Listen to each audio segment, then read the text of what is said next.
and I didn't feel anything when I was a Christian, so I turned away from it. What on earth were you waiting to feel as a Christian? God's love.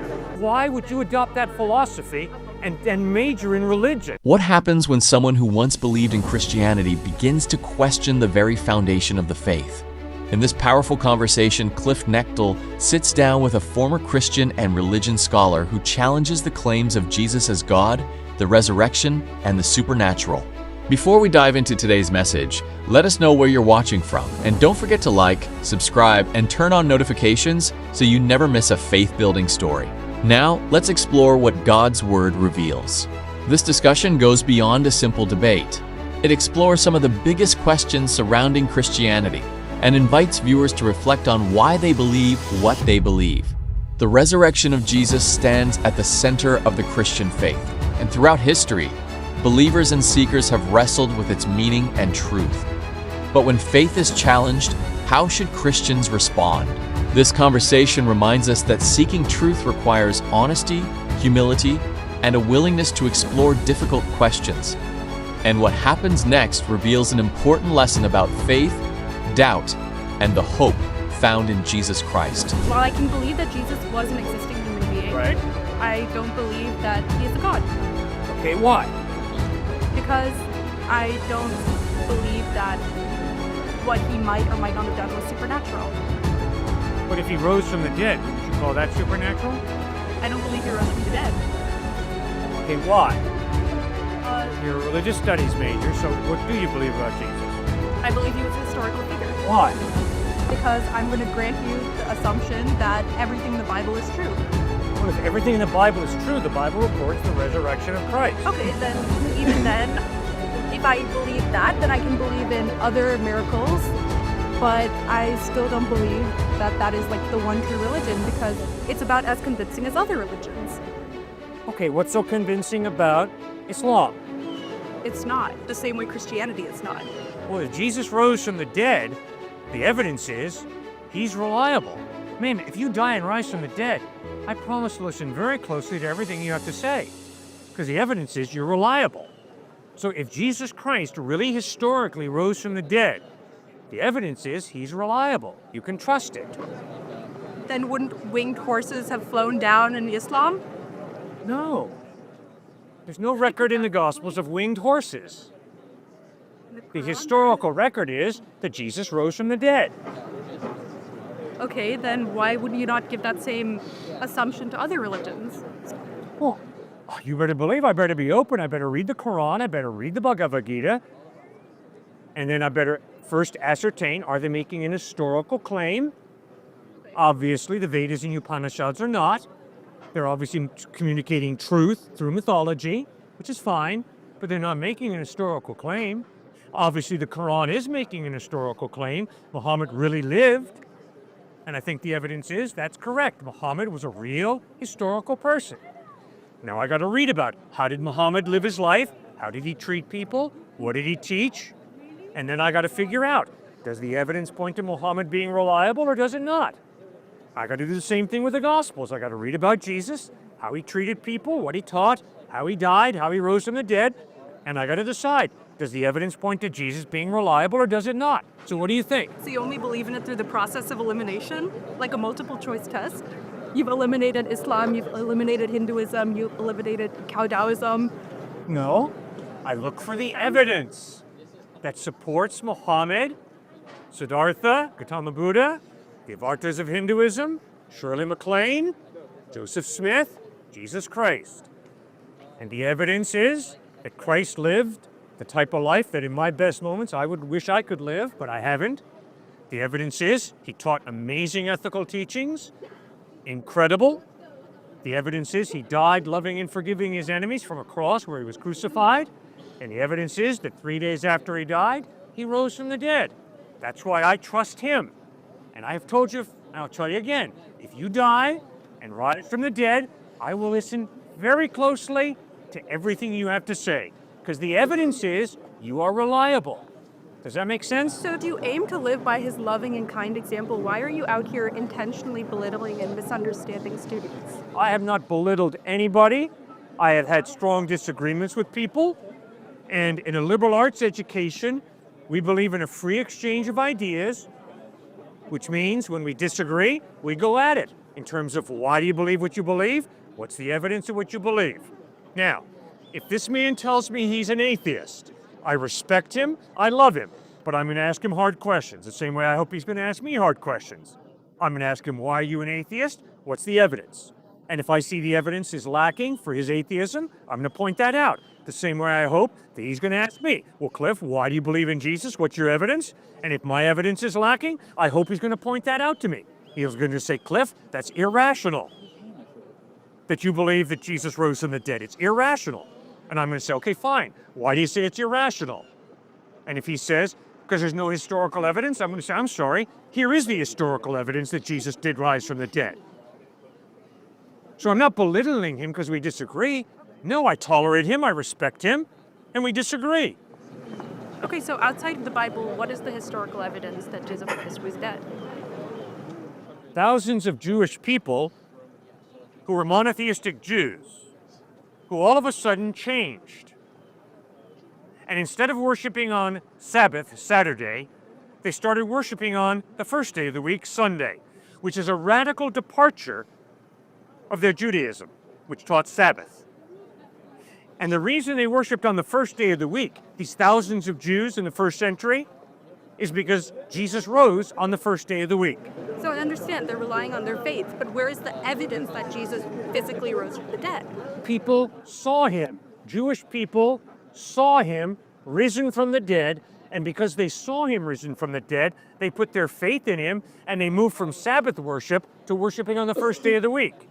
And that is outside of the New Testament, that record of Jewish people worshiping on the first day of the week in celebration of the resurrection of Jesus Christ. I understand that proves that people were Christian. I understand that. But that doesn't validate the basis of Christianity that you're using as evidence. Yes, it does. No, it doesn't. They changed said their habits. they saw Jesus Christ risen from the dead. I agree that you are saying that. They said that, not me. They claim to have seen Jesus Christ risen from the dead, and they started worshiping on Sunday because of that, in celebration of what they saw, the dead Christ risen from the dead. Yes, and that's a claim, which means there's a measure of skepticism.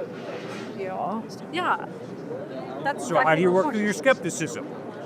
Exactly. You know, I'm a skeptic about whether you're really here. I don't know that you're really here. I don't know that my eyesight tells me the truth about reality, so I don't know that you're really here. Really? Right about now, I got to make a decision. Is my skepticism good, or is my skepticism, hyper-skepticism, unhealthy? My fist stops here, because although I'm skeptical that he might not be here, no, the overwhelming evidence is he is here, and my fist better stop here, and I better not swing through his handsome face. I understand. Yes, I can be skeptical about Jesus' resurrection, but if the overwhelming evidence is people saw him and then they were willing to die for what they had seen, the dead Christ risen from the dead, I can be skeptical all day long, but I better make a correct decision. He rose from the dead. That's what the evidence points to. If I met you 2,000 years from now and he said, oh yeah, I saw a man standing here with a gray beanie on his head. Yes. That's not convincing for me. Okay, what does it take to convince you? Okay, how about a photograph of Jesus? I'm being I sarcastic. hate photographs. That's why I said I'm being sarcastic. And guess what? Do you really think that Forrest Gump met President Kennedy because it's in a photograph? It's in a movie? You can doctor photographs pretty easily. So are you sure you want to base your eternity on a photograph? Are you sure you want to base your eternity on a single religion by that logic? Oh, absolutely. Jesus lived an incredible life. By the way, Christ has impacted this world more than any other one individual. So you better, if you claim to be an educated person, read the Gospels and figure out, is Christ a quack? And if he is, reject him. Or if he's the truth, you better put your faith in him. But you better study him because he's influenced this world more than any other single individual. So if you claim to be an intellectual, if you claim to have a brain that's working, you owe it to yourself as a thinking person to read those Gospels. Right? I have. I've centered my major around it. Good. Then why do you not believe in the resurrection of Christ? Because it's I don't believe in the supernatural. It's fantastic. It doesn't seem possible. Yeah, but that's not historical. That's a philosophical presupposition. Because you don't believe there's a supernatural God, therefore you believe miracles are impossible. Therefore the resurrection could not take place. That's not honest history. That's a philosophy of naturalism that limits all of reality to matter and energy. Exactly. Which Well, why would you adopt that philosophy and major in religion? Because, as you said, Christ has impacted this world in ways we cannot imagine. So even though I might not believe in Christ or believe in the book that you are touting, I still can see the impact on the people around me. This very discussion shows that there's something more important than a figure who may or may not have lived 2,000 years ago. I can still see the impact. I can still see how that affects our environmental policy. Okay, good. So you're into a sociological study of a phenomenon called Christianity. Exactly. Well, but if you're honest with yourself, you've got to acknowledge that Christianity is not a sociological phenomenon based on a feeling.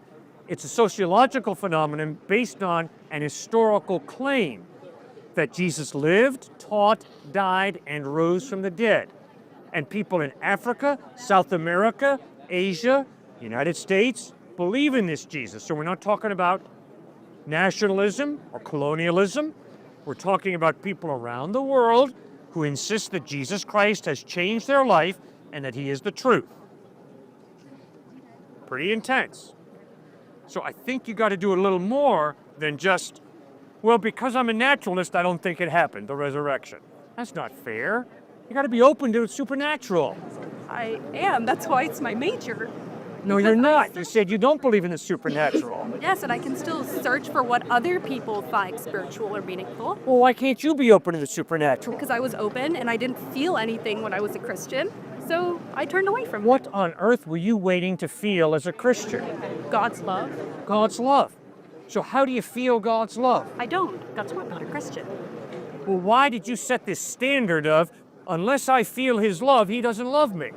No, that means if God is supposed to love every individual, I don't see any proof in the science. I don't see any proof in the science, and I don't see any proof beyond the science, like in human relationship, interpersonal interaction, something beyond the physical tangible. If I don't feel anything beyond that, if I don't see anything spiritual in this world, then what reason do I have to believe? You've never experienced the love of a person? I've never experienced the love of Christ.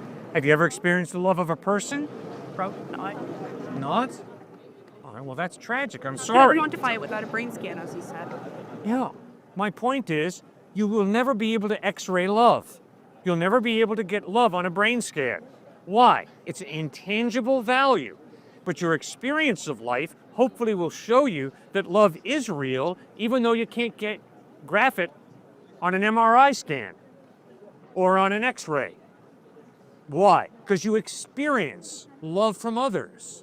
And when you experience love from others, you begin to understand there's more to reality than just the material.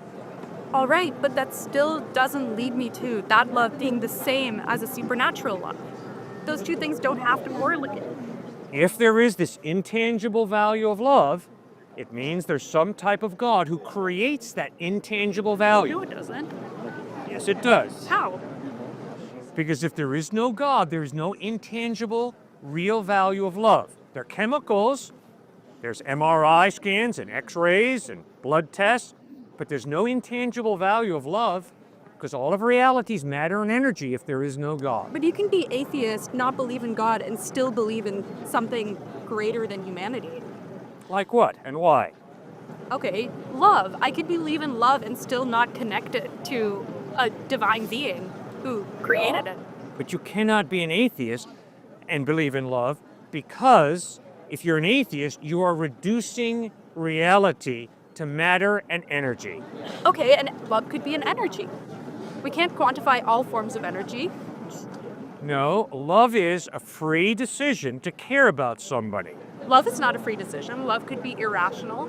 Okay, that's where we disagree. I insist that I do not have to love this man. I could be racist. I could be arrogant and look down on him. Or I can respect him and love him. I don't have to do either. And there are too many examples in our culture of people hating and being racist toward this man. I am convinced that none of us have to be racist, that we can choose to freely love and respect each other. But if we believe that we can freely choose to love and respect each other, it means that reality is bigger than matter and energy.